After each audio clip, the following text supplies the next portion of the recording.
Bueno, vamos a comenzar. Bienvenidos en nombre de la Asociación Japonesa en la Argentina a estas charlas de café. Muchas gracias por la participación.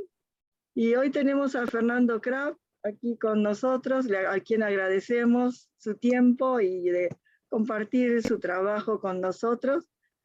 Para quienes no lo conocen, voy a leer la solapa de su Sí. último libro, ¿no? Una isla.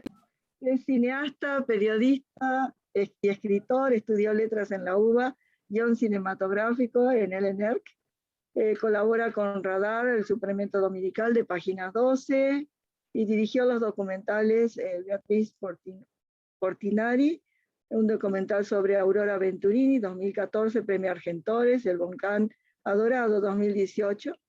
Publicó el libro de cuentos Bailando con los Osos, 2013, y Una isla artificial, crónica sobre japoneses en la Argentina, lo que hizo que se vinculara más con la comunidad japonesa.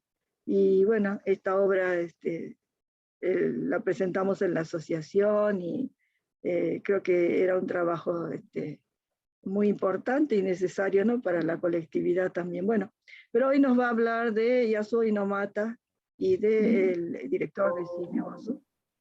Así que bueno, Fernando, entonces quedas con la audiencia.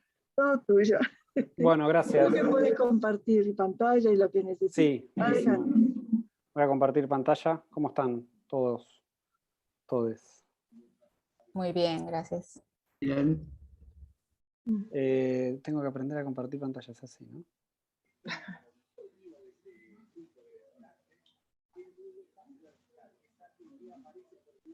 Un segundito, ¿no? Que ya estoy. Porque no tenía abierto.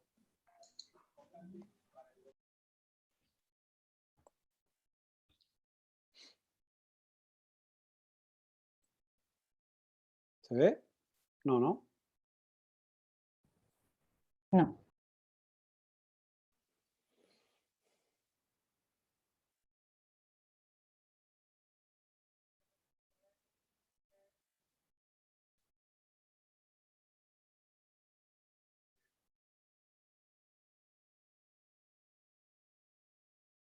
Sí.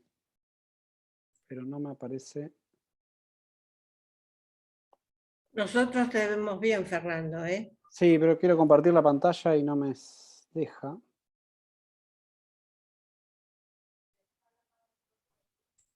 Espera.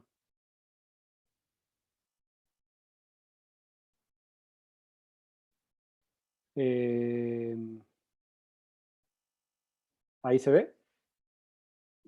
Sí. Vamos a ir al comienzo. Esta, la charla esta que preparé es más que nada una especie de aproximación al trabajo que estoy haciendo ahora, que es un documental sobre Inomata, y se me ocurría vincularlo con el cine de Yasuhiro Ozu, que es un director que a mí me gusta mucho. Entonces le puse el título de Inomata Ozu, una aproximación, que de por sí me parece, es una especie de aproximación un poco, digamos, fracasada de entrada, porque pensar una obra propia o una película propia a raíz de un gran director como es Ozu siempre supone un problema o un error de entrada. Pero bueno, muchas veces cuando uno piensa películas las piensa en términos de referencias, y es hacia lo que voy, ¿no?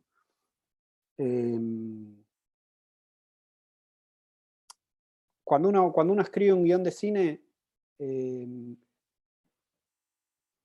lo primero que hace es como pensar qué tipo de película se imagina, ¿no? Así, qué tipo de película proyecta. O sea, un guión de cine, sobre todo un documental, es una especie de devenir, ¿no? Es una película que no está completa, sino que está hecha de retazos de cosas. Está hecha de, no sé, de conversaciones, de charlas que uno tiene, de entrevistas que uno hace con el personaje y demás. Primero me voy a remitir a cómo yo lo conocí en Inomata, va a ser más fácil.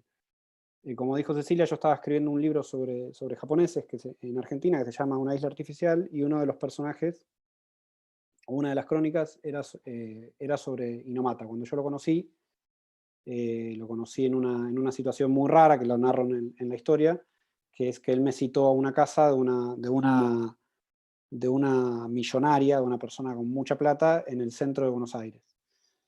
Cuando abre la puerta Inamata, de pronto de esta casa que era increíble, me atiende este señor que era muy bajito, con una gorrita de béisbol, todo manchado, con un trasfondo rarísimo, me hace pasar a la casa y yo le pregunto de quién era esa casa, de qué era lo que estaba haciendo, y él me dijo que la casa era de Drodero. Y yo le dije, no, de Dromán, y él me dice, yo dije, ¿Dromán? ¿Quién es Dromán? Y me mira así y me dice, ¿no conoces a Dromán? O sea, sos un periodista trucho, me dijo de entrada. Entonces ya eso para mí ya era como una singularidad del personaje, ¿no? Y es lo que uno mira de entrada cuando quiere hacer una película. Es decir, qué tipo de personaje va a encarnar una película durante por lo menos 1 hora y media. Entonces, a medida que lo fui entrevistando y a medida que avancé con el libro, encontré que Inamata tenía un montón de material de archivo en su casa, material sobre un montón de trabajos, no sé si todos acá presentes lo conocen, supongo que sí. Inamata es un paisajista muy conocido en la colectividad porque fue la persona que diseñó el Jardín Japonés de Buenos Aires, entre otros trabajos que hizo. Y todas esas cosas, cuando lo conocí, cuando me llevó a la casa, descubrí que las tenía grabadas en mini DVs, en cassette de mini DVs. Al mismo tiempo, el personaje en sí irradiaba como mucha energía, como mucha personalidad. Había algo muy interesante también en su rostro y en su forma de manejarse con la gente, que me llamaba mucho la atención. Y como yo ya había hecho 2 películas y estaba buscando de alguna manera, o estaba queriendo hacer una tercera, dije, este personaje, esta persona, cuando termine el libro, va a ser una película. Se lo propuso, aceptó, y ahí es cuando viene esto, ¿no? Es decir, ¿qué es lo que uno hace? ¿Qué es lo que uno tiene que hacer para escribir, digamos, una película? O sea, uno piensa una determinada propuesta estética que tiene que ver con lo que decía recién, ¿no? Con conversaciones, con imágenes, con otras películas, con pinturas y demás. Entonces, lo primero que se me vino a la cabeza cuando escribí el guión, obviamente, es el cine de Ozu. El cine de uno de los grandes directores de cine de la historia del cine, que es Ozu. Ahí lo vemos en Inamata, en uno de los frames de la película que estuvimos grabando, porque, digo, además ya la película ya se está filmando ahora.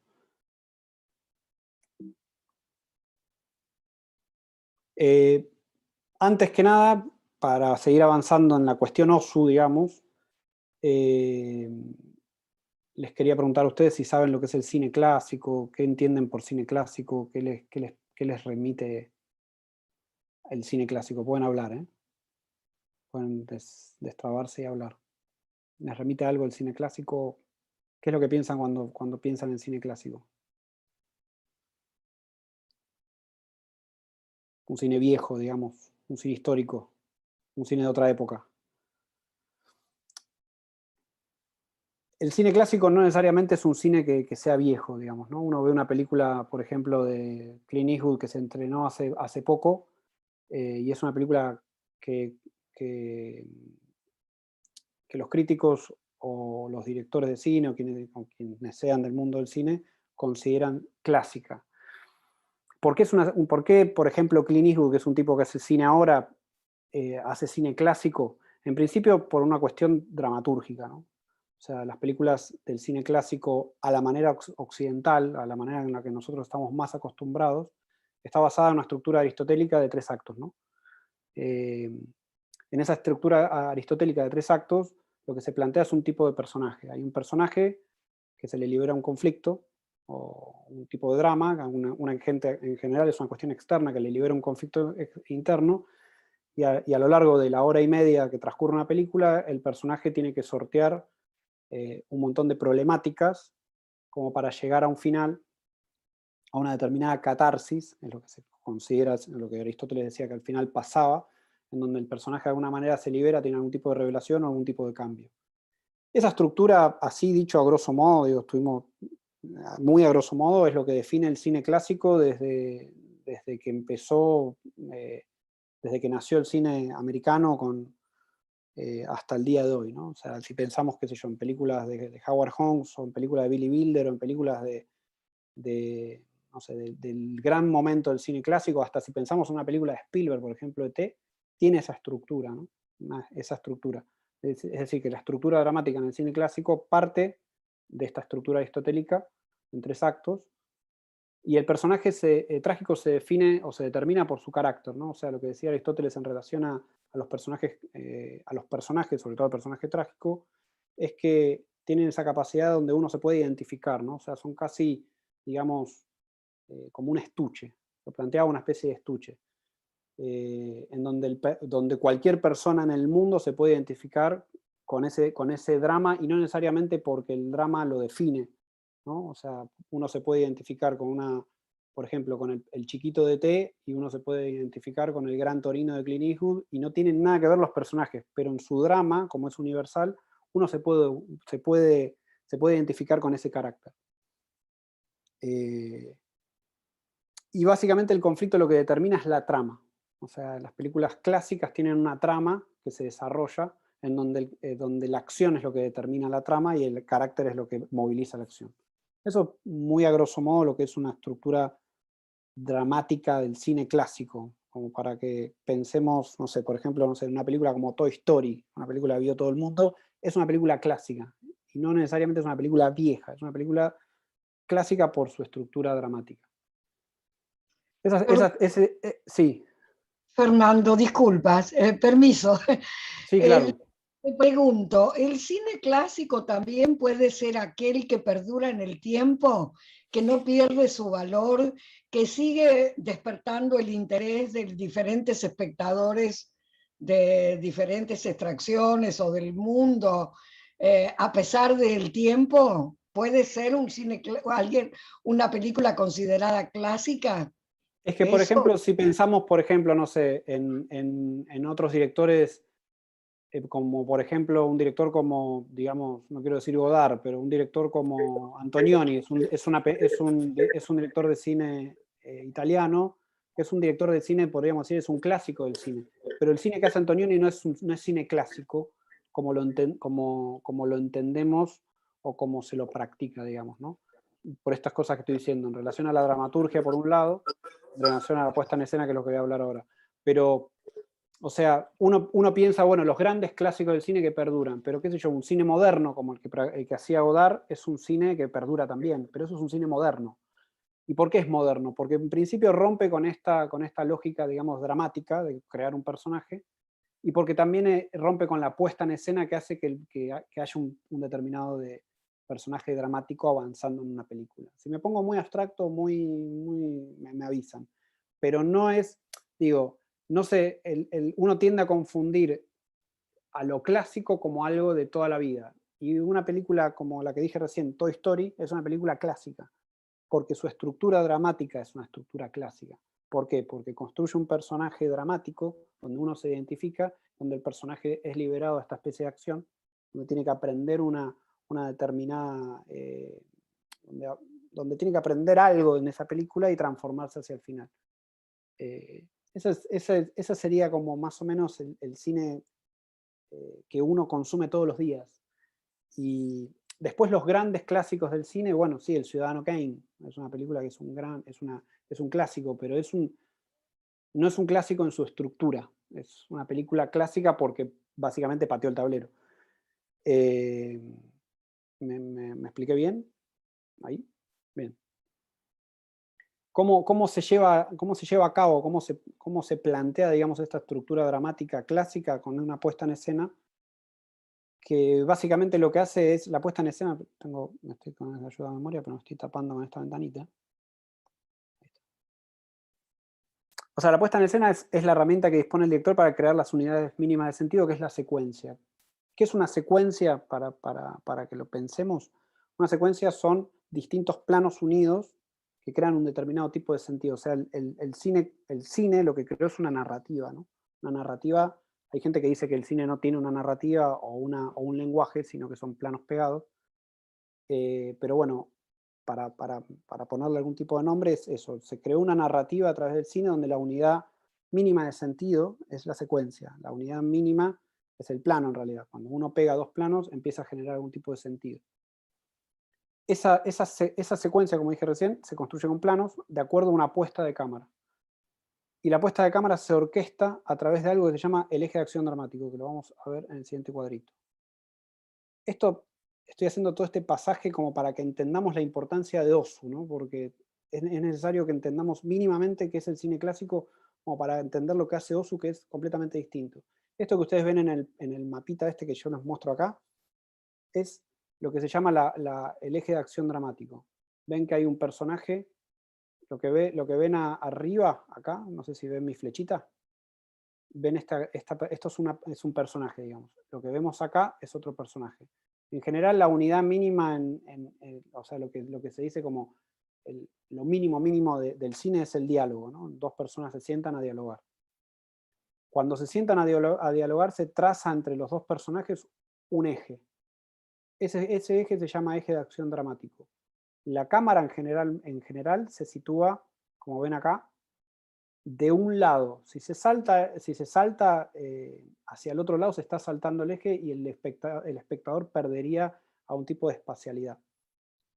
Entonces, en general, en el cine clásico, y como en el cine clásico muchas veces los planos tienen algún tipo de valor de sentido, es en general cuando dos personas se ponen a hablar, para mostrar dónde están los personajes, se usa un plano general, que sería esta cámara de acá abajo. Cuando se quiere acercar al personaje porque lo que dice es importante, la cámara se acerca un poco más al personaje. Y después lo que se dice, van pimponeando unos con otros, de un personaje a otro, de una cámara a otra, de un plano a otro, sin saltar el eje. Esto, muy a grosso modo, porque es muy a grosso modo, esto es básicamente los dos elementos muy centrales de lo que es el cine clásico. Si ustedes van mañana al cine, van a ver una película Duna que está en el cine, es una película clásica por cómo está pensada y por cómo está planteada su puesta de cámara y su puesta en escena, ¿no? O sea, siempre vamos a saber que hay un verosímil construido a través de esta puesta de cámara y a través de este eje de acción dramático, donde nosotros vamos a entrar en ese pacto de ficción y vamos a entrar en ese mundo porque estos recursos permitieron a lo largo de la historia del cine construir verosímiles cinematográficos, ¿no? O sea, que se produzca el hecho cinematográfico para lo que es la mentalidad nuestra más occidental. A Ozu todo eso le interesa en lo más mínimo. O sea, Ozu no le interesa nada de todo esto. No sé si ustedes vieron películas de Ozu. ¿Están familiarizados con el cine de él? ¿Vieron alguna película? Pueden hablar, ¿eh? Están muy callados. Bien, ¿por qué a Ozu no le interesa en lo más mínimo todo esto? Vamos a ir un poco a la biografía, ¿no? Ozu nació en Tokio el 12 de diciembre de 1903, y lo que es interesante en relación a Ozu es que murió el día que nació. Eso es muy loco.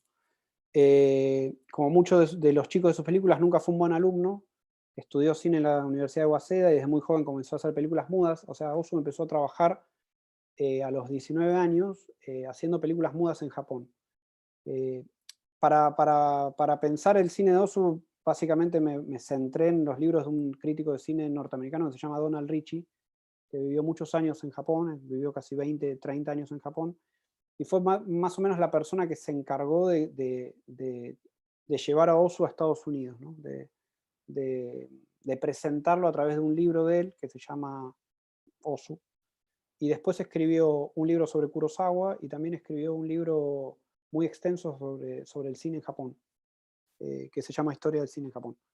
Esos tres libros son los libros que al menos yo tuve a mano, y son los libros que también se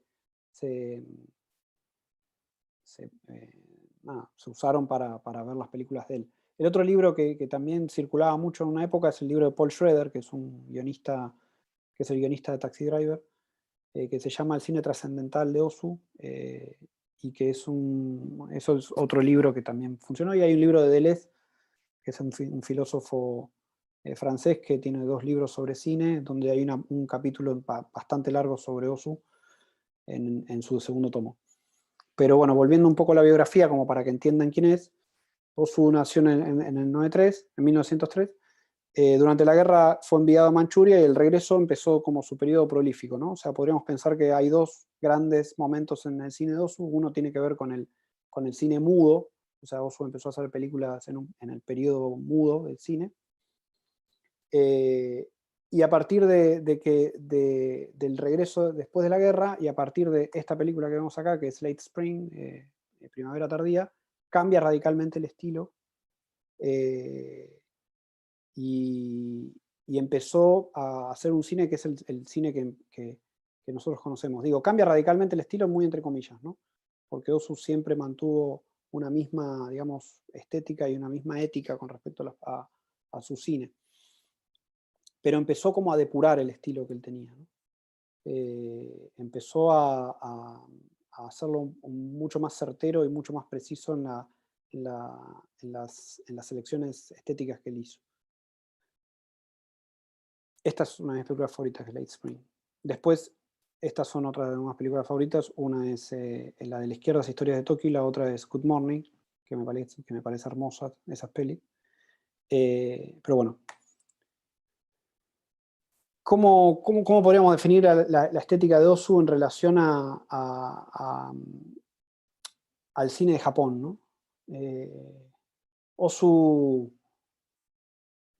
el tema central de Ozu es la familia en Japón, y sobre todo la familia en la posguerra. Por eso decía que después de la guerra cambia radicalmente su tema, porque lo que le importa a Ozu es cómo la familia en Japón se fue desarmando, se fue desarticulando y se fue construyendo en otra cosa, ¿no? La familia tradicional. Acá ustedes me pueden corregir porque yo no soy un experto en tema de Japón. Digo, si bien escribí este libro, que es un libro periodístico, no soy un experto en tema Japón, digamos, social, ¿no? Pero lo que tengo entendido, lo que menciona Richie, es esta cuestión en relación al desarme de la familia japonesa. El desarme de la familia japonesa en las películas de Ozu, de la posguerra, es algo muy chico, no necesariamente no es algo muy dramático, ¿no? Porque Ozu, primero que en la época muda hacía comedias, y en la época de posguerra hacía comedias dramáticas, que en japonés tiene un nombre que no me acuerdo. Pero así practicaba él un género como cómico, en realidad era un comediante. Pero, o sea, digo, los temas eran como muy sencillos, cosas muy chiquitas, como por ejemplo en Late Spring es la necesidad que tiene el padre del personaje, de una mujer, de Noriko, de que su hija deje la casa paterna después de la muerte, después de haber enviudado. En Good Morning son 2 nenes que obligan a la familia a que les compre un televisor. En Historias de Tokio, es una pareja de ancianos que van a visitar a los hijos a Tokio y no les dan bola. O sea, son cosas muy, muy chiquitas, no es algo que uno dice, bueno, el desarme de una familia, y uno piensa automáticamente en un melodrama, y no, son cosas muy sencillas y muy cotidianas, porque además lo que le interesaba a Ozu era mucho el trabajo con lo cotidiano, ¿no? Ozu trabajaba sus guiones con un guionista que se llamaba Noda, fue su colaborador de muchos años, digamos, y es muy divertido cómo trabajaban de una manera especial. Se juntaban 3 meses a trabajar, conversar, a tomar sake, mucho sake, y después de planificar muy bien los diálogos de las películas, de hablarlas mucho, de conversarlas mucho, recién ahí las bajaban a guión.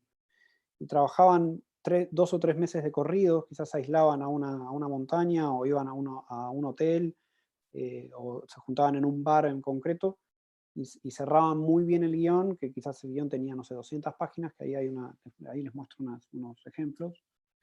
Y una vez que Ozu cerraba con Noda el guión, estaba todo ahí, ¿no? O sea, eso es algo interesante para pensar en relación a la cuestión del realismo. pero todo lo que Ozu quería después, todo lo que Ozu quería después transformar en imágenes estaba en el guión. Y de hecho, los guiones de Ozu y de Noda se consideran, en Japón se los considera como, por lo que tengo entendido, quizás me equivoco, y por lo que dice Richie, se los considera piezas de literatura, ¿no? Se los vende como novelas escritas. A ese nivel de detalle trabajaban los dos, ¿no? O sea, y seguramente lo eran por la cuestión de la observación y de los detalles y de los diálogos que trabajaban, ¿no? Porque uno ve las películas de Ozu y los diálogos son fundamentales y parecen muy espontáneos, ¿no? Parece como un trabajo, como si realmente los actores estuvieran improvisando y no hay nada más alejado. Y una cosa que lo puse acá en esta solapita, que hay algo que pasa con las películas de Ozu, sobre todo de esta segunda etapa, es que se parecen mucho unas con otras. De hecho, los títulos se parecen. Hay una que se llama Primavera Precoz, hay otra que se llama Primavera Tardía, hay una que se llama Late Summer y otra que se llama Otoño Tardío, digo. Y muchos personajes se repiten incluso, y muchos de los actores a veces construyen el mismo personaje.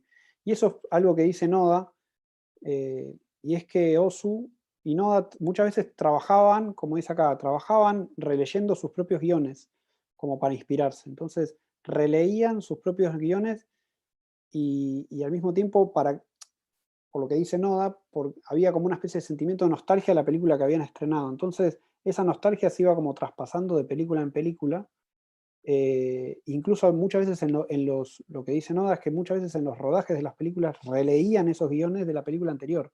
Cuando había un problema que no podían resolver con un personaje de Historias de Tokio, iban y releían Late Spring, que básicamente casi es el mismo personaje. Entonces van construyendo película a película, si uno las ve. De hecho, yo vi Historias de Tokio y Late Spring juntas, un día, no juntas, de un día para el otro, hace poco, porque en la Lugones hubo un especial de él y trajeron durante 5 días películas en 35 milímetros de Ozu, y las vi una y después la otra, y la sensación era de estar viendo casi la misma, era ver la misma película, decir, mira, pero es igual. O sea, ¿cuál es? De hecho, hoy cuando estaba armando la clase de hoy, se me mezclaban, decía, pero esta no es la anterior, no es la otra, y después igualmente uno entra en ese universo que él plantea, pero la sensación es esa, de que es casi una larga película hasta que empieza a filmar en colores, con Good Morning, y después hace El sabor del sake, que también es en colores, y las últimas películas antes de morir son en colores, que se las recomiendo que vean porque es una cosa hermosa, es una cosa increíble. ¿Se acuerdan de que hablábamos de la estructura dramática clásica, ¿no? O sea, la diferencia con Ozu es que no hay un personaje, digo, en las películas de Ozu no hay un personaje central atravesando una trama, no hay un personaje que tiene que combatir o que se le despierta un conflicto y se va presentando en tres partes o en 3 actos, ¿no?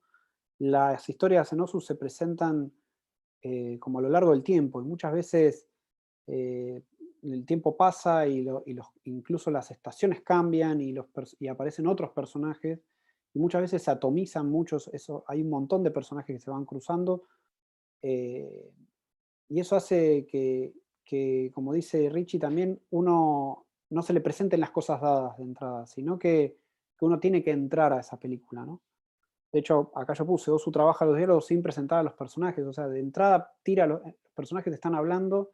Hay por ejemplo, Good Morning arranca con una conversación entre 2 personas en una lavandería y vos no entendés qué está pasando en la película, pero ellos están hablando de algo. Entonces, es como si de pronto uno abriera una puerta y entrara en ese mundo y todo está ocurriendo.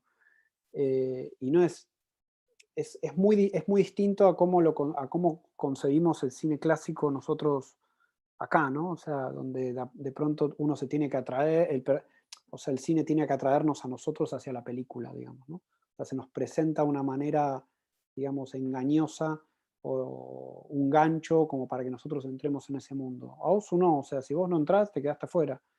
Entonces, él muchas veces, y lo dice Rich y lo dice Noda, lo que menos le interesaba en ese sentido era la trama.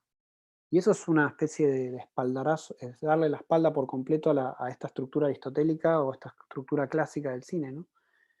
O sea, darle la espalda a la trama es abrirle la puerta a lo que los personajes, digamos, encarnan o les pasa, ¿no?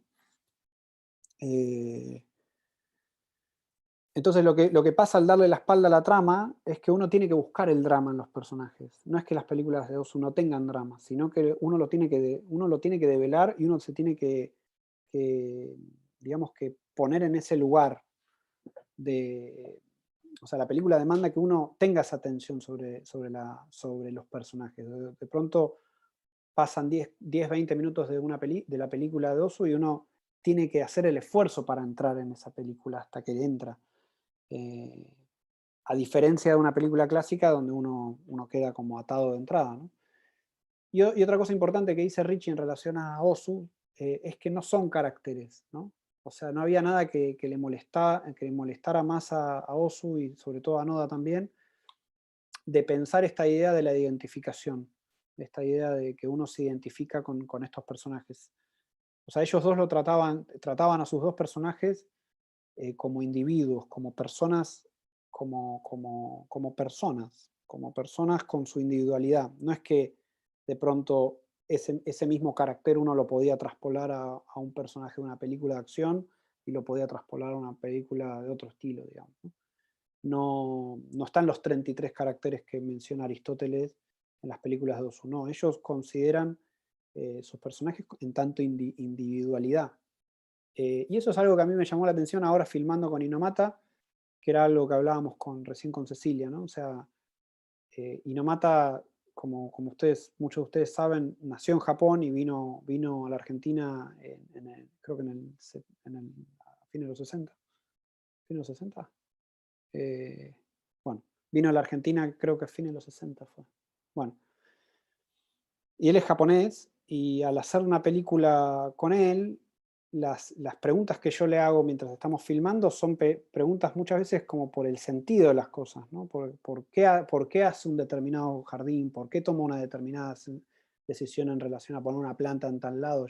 Todo el tiempo mientras hacemos la película, yo estoy buscando cuál es el sentido oculto detrás de las decisiones que él toma. Y él me mira y me dice, no hay ningún sentido de nada. O sea, estoy haciendo un jardín y el jardín es el jardín, la piedra es la piedra y la planta es la planta. Y algo de eso me retrotrae o todo el tiempo me retrotrajo mientras estábamos haciendo la película a estas películas de Ozu, ¿no? Donde los personajes no representan otra cosa. No hay una búsqueda del sentido en las películas de Ozu, sino que los personajes están en ese momento de la película y en tanto tiene una individualidad propia.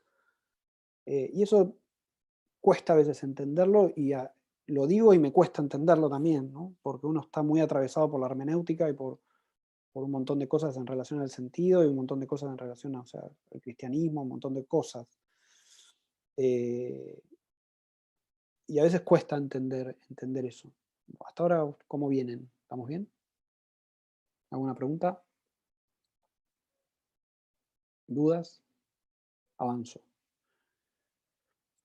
Para plasmar esta estructura dramática de Ozu, bueno, esto es importante. Y esto es algo que dice Donald Richie. No es la historia lo que a Ozu le interesa mostrar, sino cómo los personajes reaccionan a esa historia y qué patrones de conducta aparecen en esa reacción. Esto es importante de lo que dice Richie en relación a las películas de Ozu. Digo, y volvemos a la cuestión de la individualidad y de la cuestión de lo que los personajes son. Digo, muchas veces los personajes no...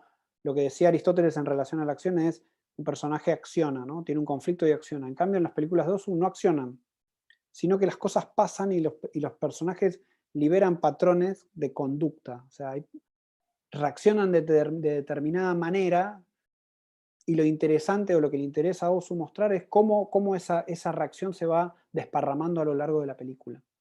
Hay una escena que ahora, que después se las voy a pasar, una escena hacia el final de la película de Historias de Tokio que es muy bella, de cómo, perdón, hacia el final de Late Spring, se me confunden, que es muy bella, que es cuando finalmente el padre logra que la hija deje la casa. Y la escena la cuento, no la spoileo porque es un clásico, ¿no? Un clásico en términos de clásico del cine, no de estructura dramática. Y es que hacia el final el personaje del padre se sienta solo en la casa después de que la hija se va de la casa y se pone a pelar una manzana. Es una imagen icónica casi. Y tarda en pelarla, y en un momento cuando la termina de pelar deja caer la cáscara y se queda mirando la cáscara y la película termina.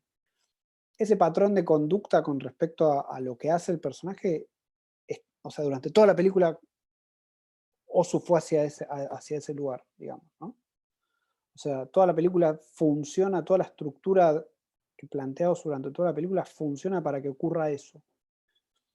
Y no es digamos, uno tiende a creer que es simbolismo eso y no lo es simplemente una persona sola en una casa pelando una manzana y todo lo que le pasa. Y es muy difícil como tratar de entenderlo de acuerdo a cómo lo que dice acá Richie. Es muy difícil no tratar de ponerle algún tipo de sentido a eso, sino más que ver a una persona sola en una casa después de que se va la hija de la casa.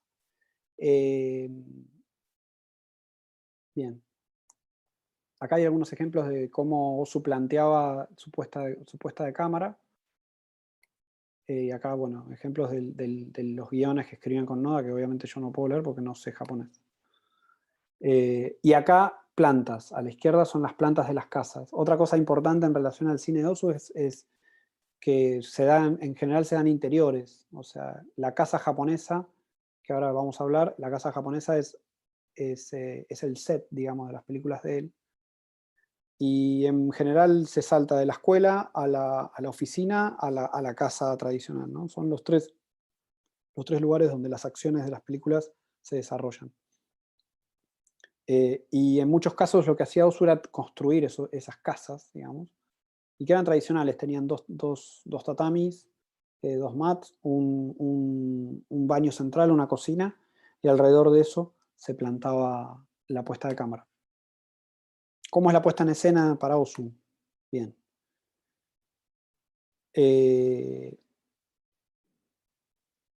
A ver, si doy un clic acá, quizás si doy clic acá quizás se ve, o solo tengo, ahí ven lo que yo cliqué. Sí, se ve. Perfecto. Acá vamos a ver un ejemplo de una película del Lake Spring. Está en inglés, pero lo que me interesa es que vean dónde pone la cámara Ozu como para que después hablemos.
Bien.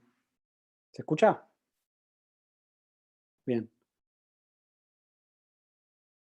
Esa escena está en inglés porque no encuentro los subtítulos de esa película. Tengo los subtítulos en inglés, pero lo que pasa en esa escena es que el padre cree que la hija finalmente conoció a un hombre, como para que se vaya de la casa, básicamente, y arme su vida y no esté pendiente de él. Y resulta que ella le dice que no, que el chico que conoció está comprometido con otra mujer y nada, y siguen la conversación. Pero lo que es interesante y para que tengan un ejemplo de lo que es la puesta en escena, ¿dónde pone la cámara Ozu, no? Una escena, digamos, clásica habría planteado, en principio, esta misma escena la habría planteado de la siguiente manera. Habría planteado un plano establecimiento en las afueras, un plano general, digamos. Ellos hubieran conversado y la cámara se hubiera ido cerrando a planos medios, mientras iban teniendo una especie de charla banal. Y en el momento en el que el padre le hubiera hecho una pregunta en relación a este muchacho, digamos, la cámara se hubiera cerrado más en la cara de él. Eso por un lado. Y por otro lado hubiera tenido perspectiva, ¿no? O sea, lo que vemos en las películas de Ozu es que no hay fuga en los planos, sino que en general son siempre, no quiero decir chatos, pero hay como que la información hay mucho reencuadre, eso quiero decir, hay mucho reencuadre dentro del mismo plano, ¿no? Reencuadraba mucho de acuerdo a las puertas de las casas japonesas y a las ventanas. Y esto tiene una explicación. Y otra cosa es que los personajes en general hablan, si ustedes lo vieron bien y piensan en lo que les dije antes en relación al eje de acción dramático, los personajes prácticamente hablan sobre el eje. La mirada está puesta casi sobre la cámara. Eso es algo impensado para la época, 1950 y pico, 1952, cuando se estrenó esta película. O sea, es algo realmente impensado. De hecho, Ozu tenía muchas peleas con el montajista, que el montajista le decía que no tenía que pasar eso, sino que tenía que girar un poco la cámara hacia un costado, y Ozu le decía, ¿para qué la estás girando si lo que me interesa es ver la cara y cómo reacciona el personaje? O sea, no quiero ver la fuga. O sea, mostrame la cara. Y tenían largas discusiones. Al parecer, todos los que trabajaban con Ozu decían que era un tipo bastante, no digo severo, pero bastante cabeza dura, y terminaba haciendo lo que él quería. Pero esto tiene una explicación. Ahora vamos hacia ahí. Porque lo que más importa a Ozu es la construcción del encuadre, ¿no? La composición de cada plano que él plantea es lo que define la estética de él, ¿no? O sea, cómo encuadra. ¿Qué llamamos encuadre? Lo que está dentro de un cuadro, ¿no? Es algo muy sencillo. Ese recorte que él hace del encuadre, para él, es lo importante. En un cine convencional, en un cine, digamos, clásico, que nosotros estamos acostumbrados, muchas veces los planos funcionan para el plano siguiente, ¿no? O sea, uno usa un plano detalle para decir una cosa, uno usa el plano de una cara para decir otra cosa. A él dice todo en un mismo encuadre, o sea, con un solo encuadre él puede definir o decir un montón de cosas que a él le interesa contar de la película. Otra cosa que él hacía, o sea, no usaba movimientos de cámara, ¿no? Con esto que decimos, movimientos de cámara son travelings, no usaba ni paneos, ni traveling sobre los dollies, lo que se llamaban los dollies cuando no se había inventado una cosa del Steadicam. O sea, los dollies son unas... Yo cuando estudié cine usábamos dolly, que es montar una cámara arriba de unas vías y movías y llevabas para adelante y para atrás, o sea, hacías unos traveling. Ozu rara vez usa traveling, muy rara vez. Al comienzo de Late Spring hay una especie de paneo, hay una especie de traveling de una bicicleta. Creo que al final de Historia de Tokio desde un tren, muy rara vez hay un traveling. O sea, y otra cosa, no usaba ni close-ups, no usaba ni close-outs, que o sea, es cuando la cámara se acerca mucho al personaje, o cuando sale mucho, o cuando zoomea hacia adentro o hacia afuera, o sea, nada de eso lo usaba. Y no cambiaba los lentes. ¿Con esto qué quiero decir? Un camarógrafo o un director de cine dispone de lentes para ponerle a la cámara, ¿no? O sea, uno tiene una cámara y usa los lentes. La óptica de ese lente es lo que le permite el acercamiento o alejarse del personaje o acercarse o hacer un cuadro general o hacer un cuadro más chico, digo. Osu usaba siempre un solo lente. Durante toda su carrera usó un mismo lente, que es un lente de 50 milímetros, que es el que más se acerca a la mirada humana. O sea, nosotros miramos con un lente de 50 milímetros. Osu siempre, siempre, toda la vida, usó ese mismo lente.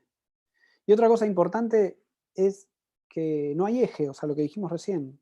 Osu puede saltar de un lado para el otro, digo, salta el eje, va para un lado, tira la... O sea, en esa misma secuencia que vimos recién, plantó un plano establecimiento siempre con uno de 50, saltó a la cara, saltó un medio, volvió a la cara, saltó del otro lado. Y nosotros en ningún momento nos perdimos de lo que estaba pasando. Digo, si bien nos perdimos porque estaba en inglés y japonés, digo, en cuanto a cuestión cinematográfica no nos perdimos, siempre estuvimos ahí con ellos. Porque hay algo como de la presencia y de esto que decíamos recién, del estar con los personajes en presente, que es lo que más le importa a él. Sí, alguien iba a hablar. Nadie iba a hablar. Bien. Entonces, esas a rasgos modos, o sea, sobre todo sobre todo después del 52, cuando él hace esta saga de películas con Noda y esta saga de películas como más, es donde empieza a depurar este estilo, ¿no? Si uno y otra cosa importante que lo vamos a ver después, es que Ozu, bueno, eso lo vamos a ver después. Antes quiero hablar de esto que puse ahí abajo, que es que Ozu le da mucha importancia a lo que este tipo que se llama Noel Burch, que es un teórico de cine, llamó los pillow shots. Nosotros acá le decimos planos de transición. ¿Qué son los planos de transición?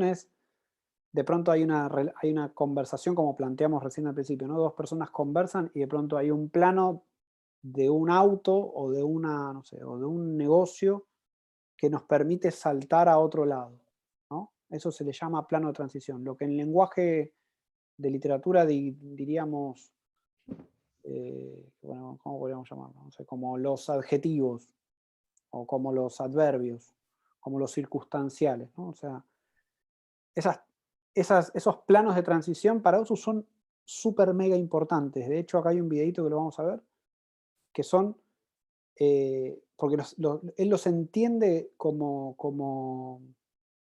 primero como imágenes bellas, como fotogramas bellos y fotografías hermosas, y cada vez que pone uno de estos pillow shots, de estos planos de transición, está contando algo.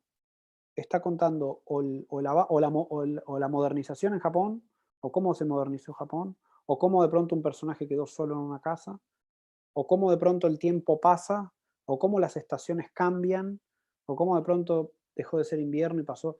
Digo, esos planos que él usa condensan o cuentan un montón de cosas y no solo son una cuestión, digamos, técnica o gramatical no es un plano que le permite saltar al otro, no, sino que de hecho si lo juntamos como lo juntó en este videíto esta persona, se puede puede usarlo digamos, como una especie de manual de fotografía. Y ahora vamos a ver ese videíto, porque es realmente bello.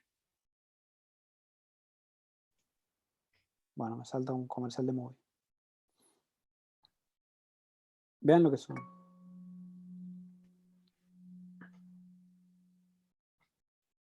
Todos estos son planos que él usa, de pronto, en transiciones.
Entonces, él le va a dar como mucha importancia a esos planos. Cuando uno los ve en el medio, acá están sacados de contexto, están puestos de una manera bella, con una musiquita bella, pero cuando uno los ve en las películas, entiende como otro nivel del relato, ¿no? Entiende que no están puestos porque sí, como muchos directores quizás lo usan, ¿no? No están puestos por una necesidad de montaje, están puestos por una necesidad estética, y eso se nota mucho. Y otra cosa que es importante es que Ozu plantaba la cámara a ras de piso. Por varias razones. O sea, primero que era la altura del tatami. O sea, si uno piensa, eso pensaba el otro día, si uno piensa en el plano americano, que es un plano por necesidad, ¿no? que el cine americano tuvo a raíz del western. Digo, el plano americano es un plano que se toma desde las rodillas hasta la cabeza, ¿no? Y es un plano que se inventó, lo inventó un director de cine que se llama John Ford, más que nada para la escena final de las películas de western, que son de pelea, ¿no? O sea, en general un western siempre terminaba con un duelo. Y lo que pasaba es que, como para no perder dramatismo y no alejarse tanto en un plano general, lo tomaban desde las rodillas para que entren las cartucheras con las armas. Entonces, era interesante, pero yo pensaba eso, digo, en relación a los encuadres y a cómo los encuadres definen también una determinada identidad, ¿no? O sea, el cine norteamericano se definió muchas veces por el western fue como el cine fundacional, porque lo que genera también es una necesidad de crear un tipo de identidad, un tipo de paisaje, un tipo de relato, de bien contra el mal, digo, un montón de cuestiones que tenían que ver con el género en sí. Y el cine de Ozu prácticamente inventó un plano que es este plano a ras de piso, ¿no? O sea, él tomaba con el 50 y ponía la cámara a ras de piso, no levantaba el trípode. Uno cuando va a filmar, en general pone el trípode a la altura de la altura nuestra, ¿no? Porque nosotros estamos acostumbrados o a sentarnos en una silla normal o a estar parados. Y en general o lo pones, si haces una entrevista, lo pones a la altura de la silla, o si te paraste, lo pones arriba. Ozu lo ponía a ras de piso. Y ahí en el libro de Richie lo comenta, dice que llegó a la conclusión con su camarógrafo que la mejor manera de bajar, por la dificultad de filmar una casa japonesa, ¿no? Por la cantidad de puertas y de espacios superpuestos y de reencuadres que había. Entonces, la mejor manera que él encontró era poner la cámara a ras de piso y filmar todo a esa altura, incluso exteriores. Y ahí se lo ve en la foto, que tiene la cámara a ras de piso. Y eso define una estética y define una identidad, ¿no? O sea, me parece maravilloso, porque va de alguna manera depurando su estilo a la cuestión más mínima y central, que es una cara, una cámara y nada más, ¿no? Lo que dice Richie en relación a esto es: la vista tradicional es la vista en reposo, que comanda una porción muy limitada del campo visual, ¿no? O sea, cuando uno pone la cámara a ras de piso, tenés una porción, tenés que decidir qué entra dentro del cuadro. También otra cosa que se cuenta en el libro de Richie es que cuando filmaban, los objetos tenían mucha importancia para Ozu, y todos los actores traían objetos de sus casas y los llevaban al set. Y de acuerdo a los objetos que a él más le gustaban, los iban poniendo dentro del encuadre, y con eso iban armando el encuadre. siempre con la cámara a ras de piso. Y que otra es que estar sentado, digamos, que estar sentado en un tatami es la actitud de la escucha y de la mirada. Es la misma posición que se tiene cuando se asiste a un teatro no, o cuando se mira la aparición de la luna, o la que se toma para asistir a una ceremonia del té, o para tomar un poco de sake caliente, o para hacer las cosas que se hacían en la sociedad tradicional japonesa de posguerra. Entonces, esa mirada que encuentra Osu a ras de piso es la que define una identidad. A mí me parece maravilloso eso. Es como encontrar un plano que define una identidad, esto que decía en relación al plano americano, que es un encuadre que define un tipo de identidad. Si uno tuviera que pensar en el cine argentino, ¿qué plano nos define? La verdad que no lo sé. Pero si pienso, por ejemplo, en el cine noruego, es el primer plano, ¿no? Perdón, en el cine dinamarqués es el primer plano. Si uno piensa en la Nouvelle Vague y piensa en los traveling, si uno piensa en el neorrealismo y piensa en los escenarios naturales, ¿no? O sea, esas cosas definen un tipo de cine, definen un tipo de identidad y un tipo de contexto. Poner la cámara a ras de piso es una actitud, pienso, política, ¿no? Sí, bueno, define una mirada del mundo. Porque el cine en determinada es una mirada sobre el mundo. No es otra cosa más que eso. Y para ir cerrando, no sé cómo venimos de tiempo. ¿Qué es en definitiva el cine de Ozu, ¿no? Hay algo que me parece interesante que lo plantea también Schroeder, es en relación a la libertad de acción que tienen los personajes. Uno cuando ve una película occidental, o Duna, que la vi el otro día, la sensación que uno tiene cuando ve una de esas películas, cuando ve una película de John Ford, o cuando ve una película, sí, sobre todo de John Ford, uno siente que los personajes, salvo el último John Ford, que es el más amargo, uno siente que los personajes tienen libre albedrío, ¿no? Pueden hacer cualquier cosa. Lo que te plantea el cine es, vos vivís una vida distinta a la tuya, lo que decía Hitchcock. O sea, vos vivís una vida que no es la tuya y tenés una libertad, podés viajar podés ser un espía, podés viajar por el mundo y qué sé yo, podés hacer lo que se te cante, que el cine te lo va a facilitar, ¿no? Es el cine de los grandes estudios, los sueños, las fantasías, digo, la violencia, el sexo, digo, un montón de cuestiones que tenían que ver con la cuestión de libertad irrestricta. Y Ozu viene a plantear lo contrario, ¿no? Que la libertad de los personajes de Ozu está restricta, ¿no? Como la libertad que nosotros tenemos en la vida real. Nuestras libertades no siempre son las que creemos que tenemos. Entonces, uno entiende en lo que dura una película de Ozu, que en general duran 2 horas o 1 hora y media y más, digo, es que uno, más que entrar en un relato, está entrando en una experiencia. Y uno entiende con los personajes que las decisiones o lo que les van pasando a los personajes dentro de las películas de Ozu son muchas veces es aceptar esas limitaciones que tienen. El final de Historias de Tokio tiene una frase similar, ¿no? Ella la ex cuñada le pregunta a Noriko si la vida si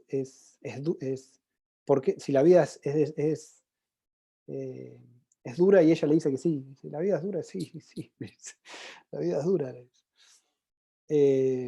Y otra cosa que me parece interesante es que si había algo que despreciaba Ozu era el simbolismo, ¿no? Las escenas no trabajan en función de un símbolo, como por ejemplo el cine de Tarkovsky, ¿no? Si uno mira una película de Tarkovsky, Sacrificio, El espejo, digo, todas las películas de Tarkovsky trabajan con ciertas imágenes del cristianismo ortodoxo, digo, trabajan como con otra, si bien trabajan el tiempo, porque para Tarkovsky lo importante era el tiempo, hay mucho símbolo detrás de esas imágenes, ¿no? Están diciendo otra cosa los personajes, la pasión que tienen, la cuestión del cristianismo, digo. En cambio, no hay un simbolismo. Y porque él consideraba eso, que si uno aplicaba simbolismo en los personajes, los estaba despojando y estaba, más que nada, estaba como opinando sobre los personajes, estaba librando una especie de opinión de director sobre los personajes. En cambio, y los despojabas de, de su complejidad, ¿no? Que es lo que para él era lo interesante, ¿no? O sea, tratar de retratar una determinada complejidad. Que esto volviendo a la cuestión del rodaje, es loco pensarlo porque si uno podría pensar que las películas de Ozu en un realismo visceral, ¿no? O sea, el neorrealismo italiano era de un realismo visceral, por ejemplo. Eran como mucho más urgentes las películas, había que filmar una realidad que era la de la posguerra en Italia, que era dura, los escenarios naturales eran, o sea, no sé, Rossellini filmó poco después de que se bombardeara Berlín, digo, el cine italiano de posguerra tuvo mucho que ver con esa especie de documentar una realidad y reconstruir un realismo, digamos. Y en Ozu el realismo está en otro lado, ¿no? Porque lo que tenía él es que quizás una toma la trabajaba 50 veces, quizás podía llegar a estar con una sola acción todo un día. O sea, lo que dice lo que cuenta Richie, que entrevistó a mucha gente que trabajó con él, es que quizás con un solo actor podía estar un día entero haciendo una sola toma. Y eso es raro cuando uno después el resultado, digamos, lo que queda en las películas es una especie de realismo puro, como muy puro. De hecho, trabajaba con actores que primero que no fuesen muy dotados de destreza técnica, digamos, que no sean actores muy locos, sino que buscaba en general o gente normal, digo, el actor de él que es Ryu, Chesa Ryu, que es el actor con el que más trabajó él, todo el tiempo le decían en rodaje que no era bueno, le decía que no era un buen actor. Y el otro decía que tenía razón. Quizás porque lo que le interesaban era como mucho más que los gestos, le interesaba mucho la cuestión de la mirada, ¿no? O sea, hacia dónde miraban los actores y cómo podían transmitir lo que transmitían a través de las miradas. Sobre todo, además, imagino, para poder cortar después los planos. Pero la mirada era como muy importante para Ozu y no tanto la cuestión física, el despliegue físico, que es algo que después en el cine vino mucho después, ¿no? La cuestión de los cuerpos, de retratar la cuestión física vino en la década del 60, 70, es cuando empieza a aparecer el cuerpo real o la fisicalidad de las escenas, digo, como, o sea, pienso, Bertolucci, o todos esos cineastas que vinieron después. En cambio, Ozu no, Ozu era más similar a Robert Bresson, que es un director francés, ¿no? Que le importaba que el actor hiciera lo que él quería que hicieran, ¿no? O sea, solo un movimiento de mano, un movimiento, digo, no mucho más. Entonces, eso es despojarlos de cualquier tipo de simbolismo también a los personajes. Es tenerlos atados a... Y eso es loco, porque lo resultante después cuando uno las mira es esto que decíamos recién, de una especie de realismo puro y absoluto, impoluto.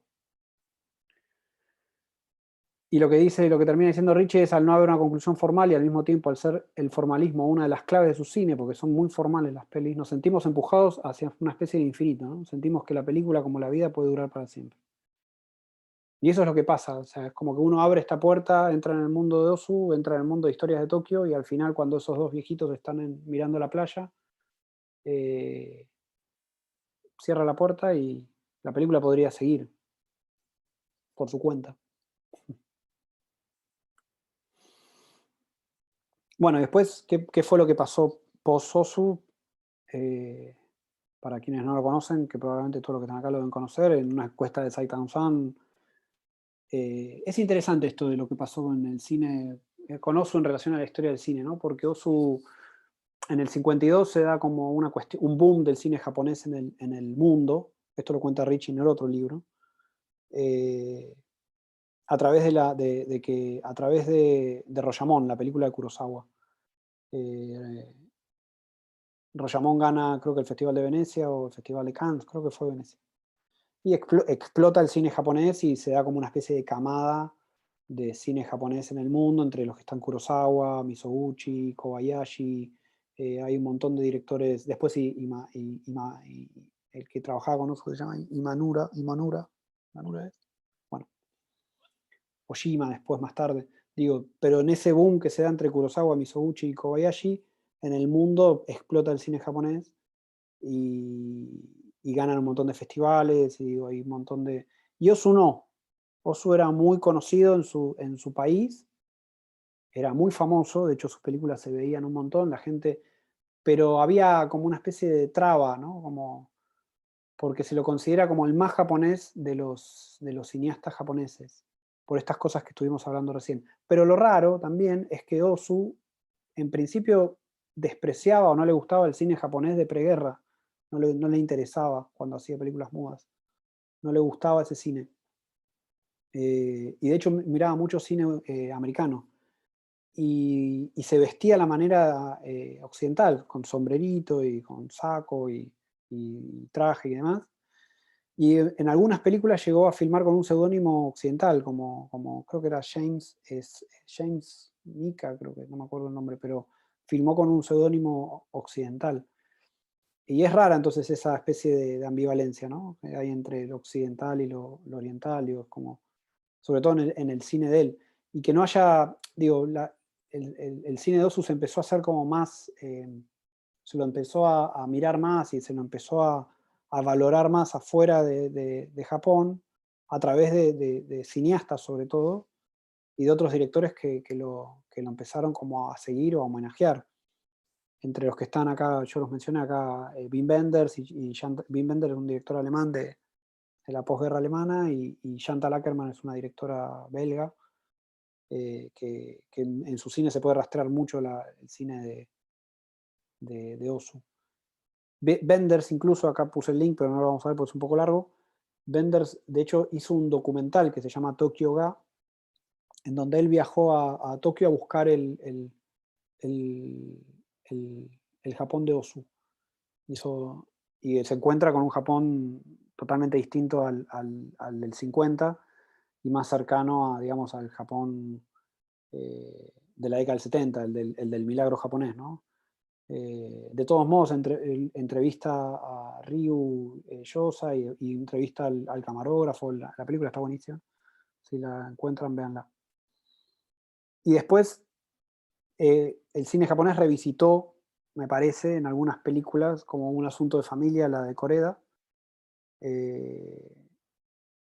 Y hace poco vi una de Kiyoshi Kurosawa que se llama Sonata de Tokio, que replantea, es una especie de relectura de historia de Tokio, pero en clave post-Fukushima, digamos, ¿no? Si Historia de Tokio es una especie de, es una relectura o es una película en clave post-Segunda Guerra, Sonata de Tokio, que es muy buena película, tiene que ver con Fukushima. Así que siempre está presente en el cine japonés, por más que y eso es lo que lo convierte de alguna manera en un clásico, no de cine clásico, sino en un clásico de cine, si se responde la pregunta. O sea, un clásico del gran cine. Y la influencia que tiene Ozu en el documental que estamos haciendo sobre Inomata, sería mucho pedir. Pero ojalá que sí. Así que nada, si tienen alguna pregunta, no sé quién está, si hay alguien en vivo. Gracias. ¿Alguna pregunta, alguna consulta, algún comentario que quieran hacer en relación a la película Inomata o a Ozu o a lo que quieran? Sí, Fernando, Sí. excelente toda la presentación sobre el cine de Ozu. Los que no conocen a Inomata, ¿cuál es la relación que vos harías de este director Ozu e Inomata? Mira, la relación que, en principio lo que planteé, lo que dije hace un rato, ¿no? O sea, cuando uno escribe un guión de documental o cuando escribís un guión, planteas referencias. Las referencias son siempre para hacer una especie de película proyectiva, una película que está en devenir, una película que no está. Entonces, uno cuando le vende al instituto a algún productor algún tipo de película, tiene que echar mano de cosas, ¿no? O sea, uno echa mano de esto, o de la historia real de Inumata, habiéndolo entrevistado a él, teniendo el libro y demás, pero al mismo tiempo referencias visuales, lo que se llama referencias visuales. Mi idea en un principio era que la película, toda la película de Ozu, perdón, toda la película que iba a hacer sobre Inumata fuese en plano fijo, sobre todo por la cuestión de los paisajes, de los jardines que construyó Inumata, que son espectaculares. O sea, la manera que se me ocurría para filmarlo era a través de planos fijos y que él también estuviera a través de los planos fijos. O sea, me interesaba filmar el interior de su casa y los paisajes a través de esta forma de Ozu de filmar desde el piso con un 50. Eso yo lo escribí en la carpeta que se presentó en el instituto y bueno, después se aprobó el proyecto y demás. Pero en un principio era eso. Obviamente después cuando fuimos a filmar, esa película que uno imagina que es proyectiva no tiene absolutamente nada que ver. Por eso cuando les mandé el texto este de que es un fracaso anticipado, era un fracaso, digo, no, todo lo que yo me imaginaba en relación a Ozu y Inumata no iba a funcionar. Pero lo que pasaba en muchos casos, mientras estábamos filmando, porque grabamos 2 semanas con Inumata, lo que me pasaba era que muchas de las cosas que yo les preguntaba a Inumata tenían que ver con el cine de Ozu. Por un lado, la cuestión de lo familiar estaba muy presente en Ozu, ¿no? Perdón, en Inumata. Y por otro lado, la cuestión por el sentido de por qué él hace determinada cosa, por qué planta tal árbol, por qué si el diseño de un jardín en 25 de mayo tiene un sentido de algo. Y cada vez que yo le preguntaba eso, me miraba de arriba abajo y me decía, no tiene ningún sentido, o sea, es un jardín y punto. Le molestaba que yo hiciera preguntas por el sentido cuando el sentido era el jardín y nada más. Entonces, a mí me costaba mucho entender eso. Y volviendo a ver las películas de Ozu, entendía de alguna manera el abordaje. Obviamente, el cine Ozu es ficción, lo que nosotros estamos haciendo es documental, son dos cosas completamente distintas. La única vez que Ozu intentó hacer un documental fue un fracaso total, que quiso filmar un documental en la India y terminó preso. Entonces, digo, son 2 lenguajes y 2 momentos del mundo completamente distintos, ¿no? O sea, Ozu filmaba en 35 milímetros, nosotros filmamos en digital. Digo, son 2 cosas completamente distintas, pero para mí había algo en la cuestión de la idiosincrasia y de la estética y de la forma de mirar, que era para mí importante, la forma de mirar las cosas que tenía Inumata y que tenía que ver con Ozu. Entonces, por ahí pasaba para mí. Entonces, en el cine de Ozu, de alguna manera eres el espectador, el que completa la película, digamos, según como el espectador entiende las escenas, los diálogos, según las vivencias que tiene, ¿no? Entiendo de alguna manera eso, el compromiso que implica al espectador presenciar las películas de Ozu. No te Claro, podés quedar no es un director, digamos, que primero que te saque no es Hitchcock, ¿no? Que te lleva a una aventura por tus fantasías, no, que te agarra de las narices y te lleva por allá y te pone en situaciones de riesgo no, vos tenés que entrar a las películas de él. Por eso a veces cuesta, de hecho, uno las empieza a ver y tardás sobre todo, uno las mira en la computadora, tardás en entrar en el mundo que él te propone, porque por esto que decía hace un rato, ¿no? O sea, arrancan con diálogos, no hay ningún plano establecimiento de nada, de pronto, no sé, Good Morning arranca con un faro en el mar, digo, no está masticado, ¿no? Como muchas veces uno le pide al cine, ¿no? Porque yo también le pido eso al cine, si voy a ver una película de Disney o digamos, no sé, una película de acción, digo, yo quiero también eso, no es que no. Pero Ozu, por eso es moderno, por eso su cine fue visto en clave de moderno, ¿no? Porque lo que el tipo propone es una experiencia cinematográfica. Vos entrás y después salís, no sé si transformado, pero salís de otra manera. Insisto, no tiene que ver con el sentido. Eso me parece que es fundamental. y es algo que yo peleo todo el tiempo o sea, internamente cuando vamos a filmarlo a Inumata, que es, no tiene que ver con el sentido, o sea, lo que estamos haciendo tiene que ver con otra cosa, que no sé qué es, pero no tiene que ver con el sentido que uno muchas veces desde la cuestión occidental o desde lo que yo creo que la cuestión occidental le da, o trata de analizar, o trata no sé, de buscar una especie, no sé, de sentido oculto, ¿no? Vos entrás a una película de Ozu y tenés una experiencia cinematográfica con él. Y por eso es tan maravilloso verlo, por eso es tan increíble. Y es difícil de entender. A mí me cuesta. Digo, no es que no lo tengo claro, no me cuesta. Imagínate, vengo de familia de psicoanalistas, más todavía. Sí. Cuando- Esto me hace acordar a algo que dijiste antes, que cuando le veías a Inumata plantar un determinado árbol en un jardín y vos le preguntabas algo así como ¿por qué ese árbol o por qué en ese lugar? Él te miraba como diciendo, ¿qué me preguntás? Es como que es Exacto. así, que como que es obvio, no sé.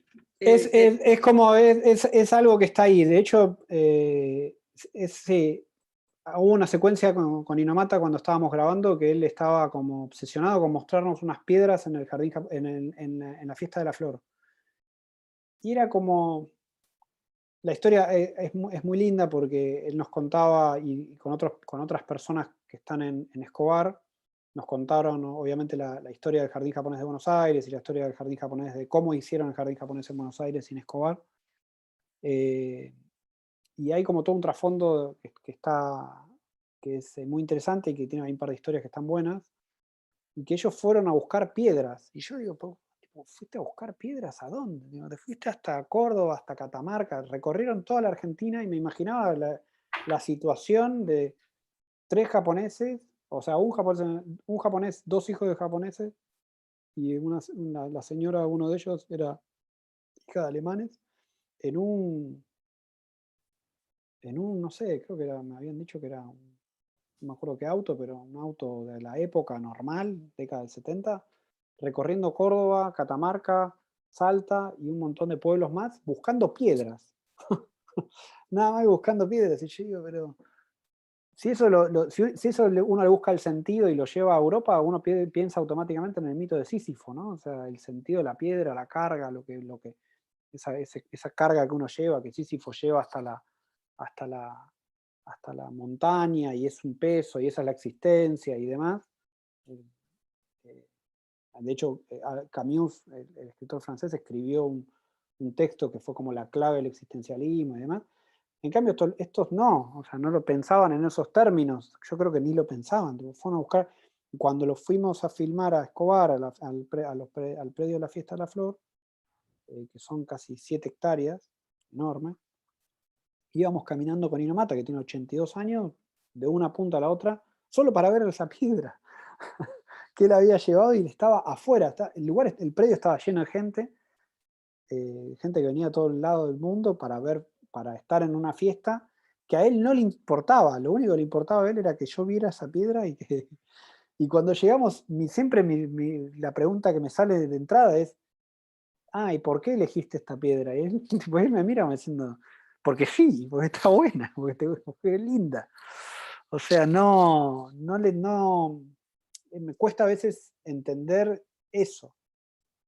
Y tiene que ver con el cine Ozu para mí. Tiene de alguna manera un linkeo.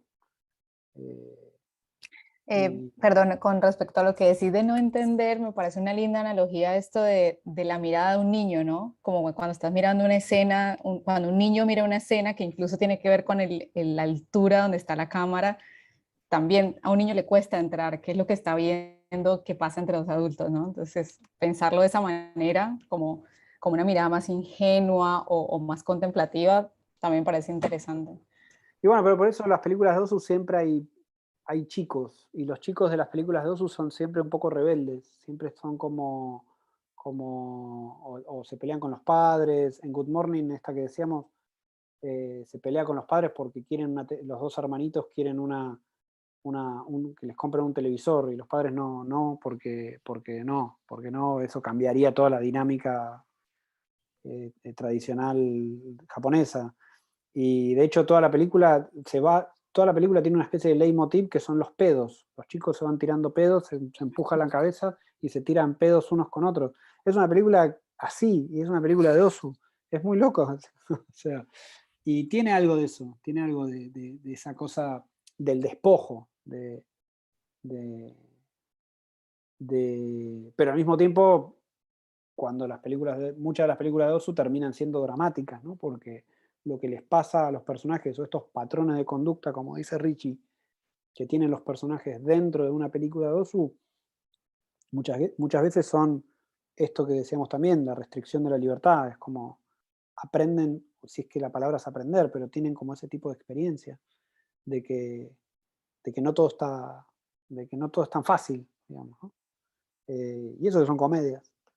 Pero sí, mucho de la cuestión de lo aniñado, de lo despojado, de los chicos, eso está muy presente en las películas de Ozu, y está presente en Inumata, que si bien es el tipo más formado, una de las personas más formadas que yo conozco, y con una claridad absoluta de lo que quiere porque eso también es lo que nos dice todo el mundo que trabajó con él, ¿no? La claridad que tiene, porque es un artista total, o la claridad que tiene para trabajar, ¿no? En extensiones enormes. O sea, cuando lo filmamos trabajando en un lugar, y él veía todo, y yo lo único que veía era un pedazo de tierra y pasto, y él veía un diseño de la naturaleza ahí. A pesar de eso, había como algo de despojo también, no digo aniñado, pero como más puro. Sí, total. Creo que fue en la previa a la entrada a estas charlas, Bernardo, vos comentabas de que con las piedras y se armó una torre que se transformó en una cascada, algo así, ¿no?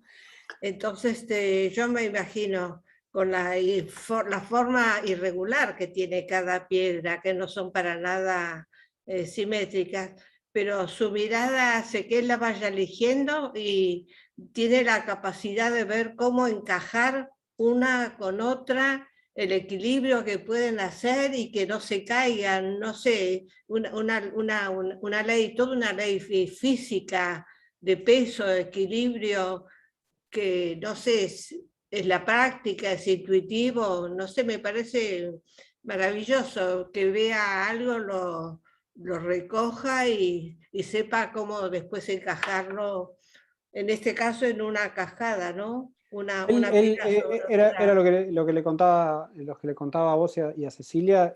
Sí, él lo contrató una persona en El Cazador, y que lo que esa persona quería hacer era una cascada en su predio, una barranca que había ahí en El Cazador, y la barranca tiene 12 metros, y hicieron esta cascada donde trajeron piedras. Lo que él se da rápidamente cuenta es cómo, tipo, toca una piedra, porque la piedra es lo que más le gusta, claramente, toca una piedra y sabe con cuál otra encaja. Tiene como esa facilidad, digo, supongo que como una persona que toca bien la guitarra, agarra una guitarra y toca, él toca las piedras y sabe cuáles son las que van a encajar. No usó cemento, y al mismo tiempo armaron esta estructura. Y también hay algo que me parece maravilloso de él, porque fuimos a varios lugares a filmar, ¿no? Fuimos a Escobar, al Jardín de Escobar, a una quinta en 25 de Mayo, que es de una señora que hizo de mucha plata, que hizo un jardín enorme, un jardín japonés que está, yo nunca había visto una cosa así, es increíble, una laguna enorme, es una cosa increíble. Y lo tiene impecable, el pasto corto, todo bien podado, todo, pero él entiende, o sea, uno cree que, bueno, trabaja genéricamente, ¿no? Decir, bueno, trabaja casi como si fuese un folleto de cosas. Cada laburo que hace siempre está prolijo todo. Y no, él entiende también las necesidades del espacio, las necesidades del lugar y de la persona que quiere eso, ¿no? Entonces, esta cascada que le hizo a este señor estaba tomado por la naturaleza. O sea, no estaba podado el lugar, ¿no? Era como una cascada donde el tipo apretaba un botón y caía agua y caía a una pileta y todo estaba tomado por los árboles. Y el señor, que no hacía mucho que no se veía con Inumata, le dijo, discúlpeme, debería podarlo. Y él dijo, no, esto está bien así. Esto es por lo cual lo hicimos un poco más, ¿no? En cambio va a otro lugar y lo poda. Fuimos a otro lugar y era como, acá hay que podar porque la necesidad de ese lugar era podar el árbol. Entonces, él entiende también esas cosas que, obviamente, primero cuando le pregunto por qué, me dice, muchos años, 10 años necesita, me dice, 10 años necesita para aprender, acá no le puedo explicar. Y por otro lado, digo, yo creo que no lo puedo explicar, primero porque no habla, o sea, el español que habla es muy rudimentario, y segundo que lo tiene muy en la cabeza, lo tiene incorporado, o sea, él lo hace, le sale, es como, es realmente increíble, me despierta mucha admiración la facilidad que tiene y el talento que tiene como para nada, para bajar ese diseño que él tiene en la cabeza al terreno, al paisaje. Que también me imagino que, bueno, los arquitectos, me imagino, también laburan así, ¿no? Pero uno está más acostumbrado, tal vez, ¿no? A encontrar arquitectos talentosos y está mucho menos acostumbrado, sobre todo en Argentina, a alguien que trabaje el paisaje, que es algo que es efímero, ¿no? Que se modifica, que cambia. Y sí, me parece que es un genio y que a los genios no tiene obligación, ni tampoco sé si lo podrían hacer, explicar por qué hicieron tal cosa. Les sale y ahí está, ¿no? Como No, y cualquier cosa que sea un diseño que significa otra cosa, te dice que no. claro. No tiene nada. No. Pero esto significa otra cosa. No. Es así. Es realmente, es para mí un desafío en ese sentido, me parece. También la película plantea, me parece, ese desafío, el hecho de grabar con él.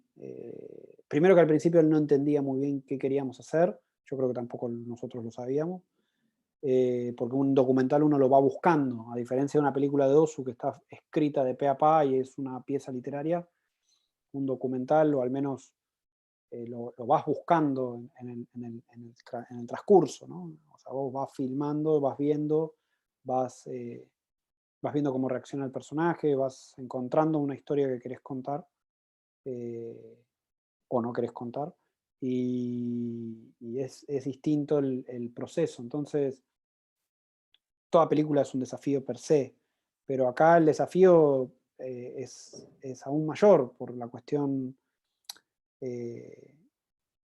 por la cuestión cultural, por un lado, la diferencia, digo, yo en el libro hablé con muchos hijos de japoneses, hablé con muchas cuestiones que tenían que ver con el conflicto Nikkei y con todo eso. Acá es un Issei de pe a pa, no hay... Es Issei y es japonés, y si llegaste tarde 5 minutos, te mata, ¿viste? Es como... Y él todo el tiempo está diciendo que es samurái y es así. Entonces... y al mismo tiempo está abierto al grupo, al equipo, se encariñó mucho con el equipo cuando grabábamos. Al principio no entendía, lo queríamos filmar en el auto y me gritaba que no lo filmara en el auto. Después me decía que cómo tenía que filmarlo. Después cuando yo le decía cómo quería filmarlo, me decía que no, que así no se filmaba. Era como todo así con él. Pero me parece que, bueno, ahí está la clave, ahí es donde uno tiene que entender que la clave del personaje también es esa, ¿no? Sí, bueno, el personaje te dice que no y eso es el personaje. Claro. Y esa es la individualidad de lo que dice Ozu, ¿no? Es la individualidad del personaje. Tratar de encontrar esa individualidad. Sobre todo en un documental.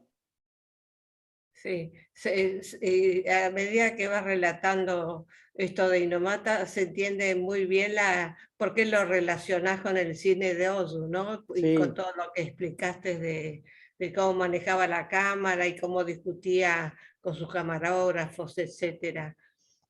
Ahora, después de todo este relato, Fernando, me encantaría que pudiéramos hacer, no sé si te dan una visita guiada a los jardines de Inomata, la cascada de Cazador, de la casa de Y a mí me 25 de encantaría, mayo. la película va a ser una visita guiada también a todos esos lugares. Sí, A mí me encantaría que todo el mundo, son lugares privados, ¿no? O sea, claro. los únicos dos lugares de acceso, digamos, público a lo que él hizo es el Jardín de Escobar y el otro es el Jardín Japonés, que no tiene nada que ver con lo que él diseñó. O sea, el Jardín Japonés de Buenos Aires no tiene nada que ver de las fotos que él me mostraba, y quizás muchos de ustedes acá lo vieron antes de los cambios, no tienen nada que ver, es una cosa... Era realmente cuando él me lo dijo la primera vez, él está muy enojado, ¿no? Como ya todos sabemos, digo, es un secreto a voces, digo. Sí, sí. Digo, él de entrada lo primero que te habla es de eso, porque él puso todo ahí.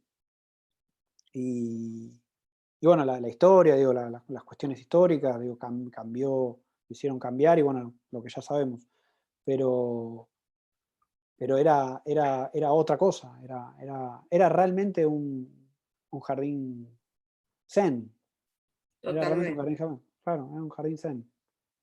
Y la Sí, experiencia era otra cosa, porque cuando uno entra a uno de estos lugares, realmente pasa algo con la experiencia, ¿no?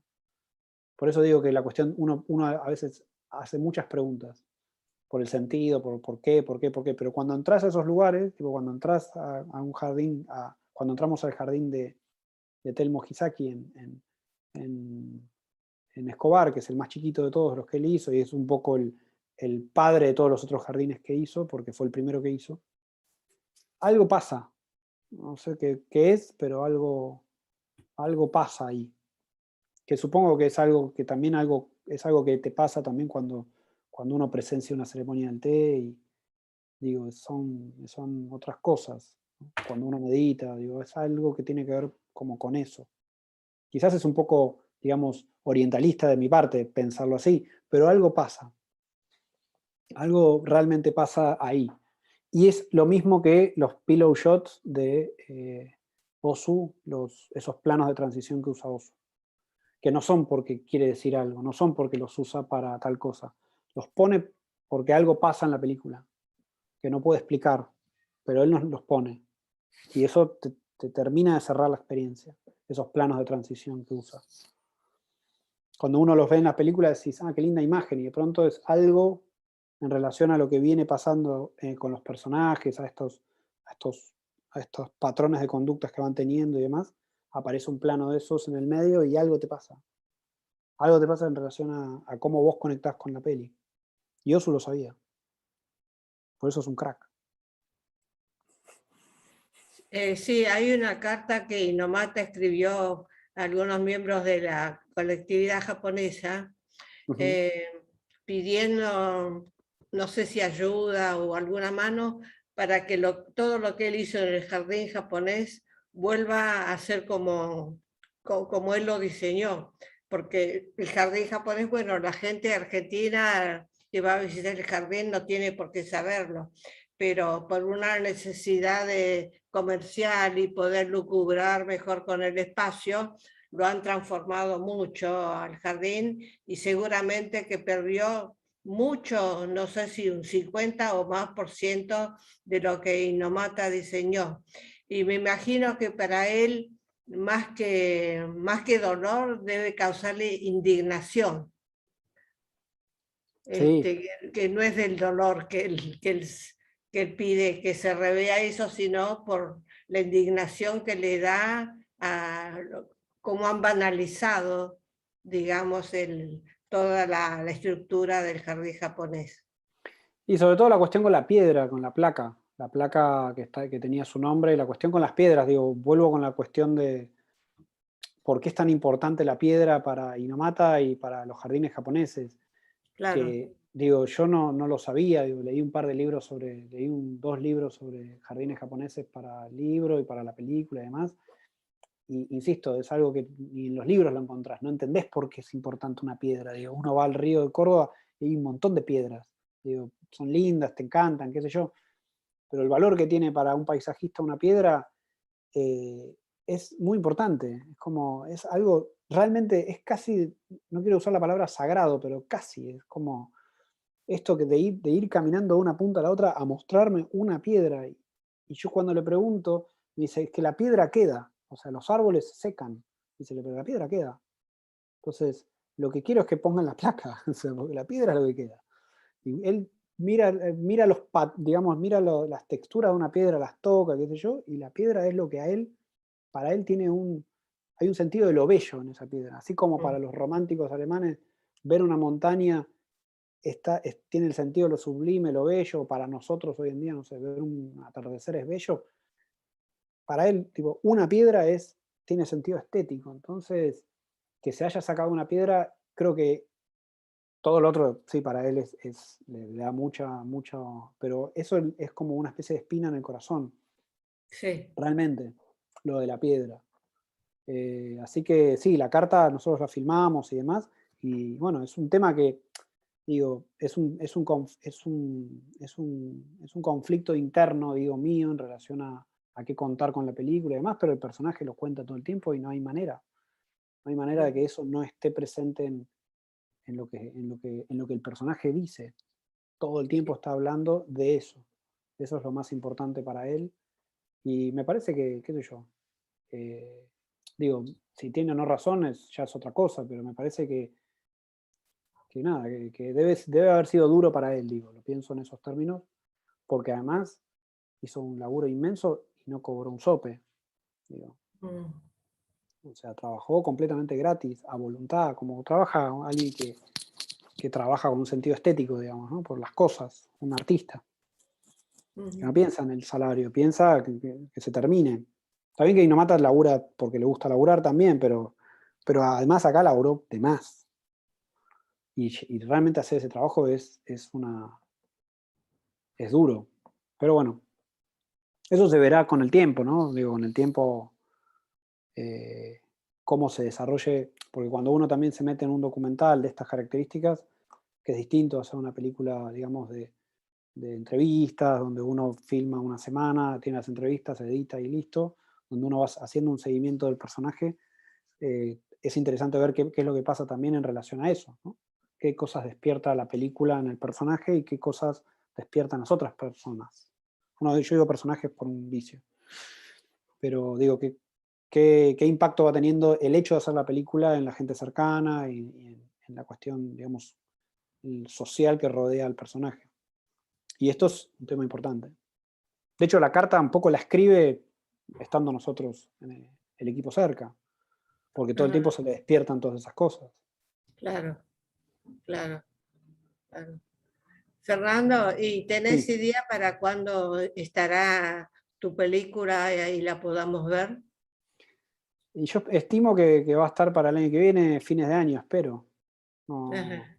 tenemos 2 semanas filmadas, que es un montón, y vamos a hacer una semana más. Y algunas jornadas aisladas. Estamos viendo, como te decía, de que si lo llevamos a Japón o no. Así que nada, estamos como... Yo al menos estoy muy contento con el resultado. Está superando mis expectativas en relación a, a lo que pensaba previamente de todo. Digo, pensaba que iba a ser... Primero que pensaba que iba a ser mucho más duro filmar con él.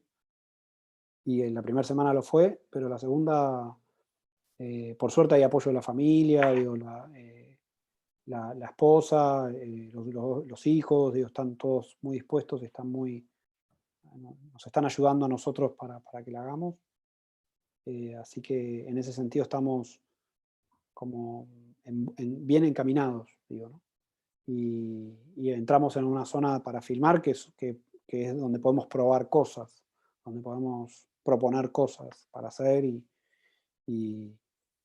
y nada. De hecho, o sea, pasó un mes que no lo veo y ya un poco que lo extraño. Quiero visitarlo, quiero charlar con él, digo, ya lo considero como como una persona muy cercana, entonces eso está bueno.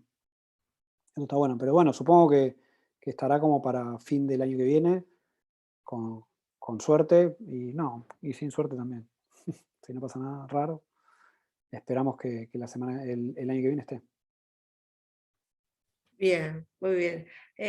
¿Hay alguien que Sí, quiera hacer una yo, pregunta? Sí, Susana. Fernando, Hola Susana, ¿cómo estás? hola, ¿qué tal? Te quería agradecer muchísimo tu participación. Bueno, yo quería contarte que tengo una experiencia muy rara con Osu, porque vi todo un ciclo, el comienzo de mi relación con Osu fue en Italia, con todas las películas de él, no subtituladas, dobladas en italiano. Así Ah, que vi Osu hablado en italiano. Así que la experiencia después, cuando tuviste una experiencia rara, claro. fue muy raro todo, porque después cuando lo vi aquí en subtitulado ya fue distinto. Claro. Así que como el idioma también cambia un poco el sentido de la película. Eso, con eso para mí fue clarísimo, porque vi películas distintas. Lo mismo Totalmente. me pasó con Rashomon. Con Rashomon, no, Los Siete Samuráis. Los Siete Samuráis. Hablando en italiano, fue desopilante, pero desopilante de verdad. ¿No? Así que son experiencias distintas de ver cine, Total. en idioma original y en distintos idiomas. Pero Igual en supongo italiano, que Kurosawa en realidad trabaja, digamos, Kurosawa está como mucho más interesado en la cuestión folclórica, ¿no? De Japón, digo, en un principio, sí, y en mezclarlo con cierta tradición occidental, ¿no? claro, sí, Él de alguna adaptó Macbeth en Trono de Sangre, Los Siete claro. Samuráis es una remake de una película americana, adaptó Cosecha Roja de Hammett, hizo Yojimbo, Sí, sí. creo que Ran es Rey Lear, o sea que al verlo en italiano quizás había como una cuestión medio, Sí. como una especie no estaba tan alejado, a lo que quiero decir, ¿no? Como que sería Pero como el Oso más sí, occidental. En sí, cambio, pero Osu sí. fue Osu, rarísimo. si no lo ves en japonés es como una cosa rarísima. Sí, sí. Bueno, y espero que todo lo que contaste sobre Inomata lo sintamos en el documental. Que todo Espero, se espero. termine en entusiasmo. Espero que todo se dé Anécdotas. orgánicamente con la película. Sí, sí, sí, sí. Espero que sí. Bueno, te agradezco muchísimo por todo A esto. Fue vos. un placer verte. Un placer para mí. ¿Alguien que quiera hacer otro comentario, una pregunta?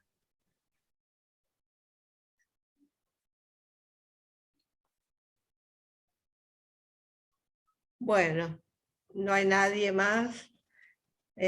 Bueno, Fernando, me encantó, me pareció así, todo esta relación, ¿no?